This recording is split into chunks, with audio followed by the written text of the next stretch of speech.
نن هغې زړې ډاکټرې ولیدم، نن هغې زړې ډاکټرې ولیدم،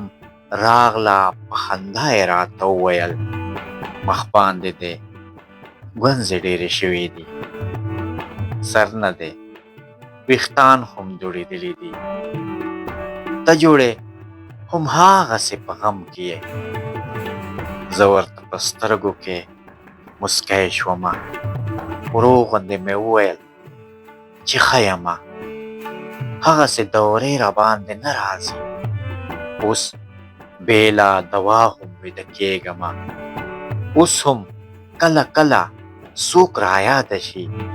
بیا مې په خبرو کې ساه لنډه شوه،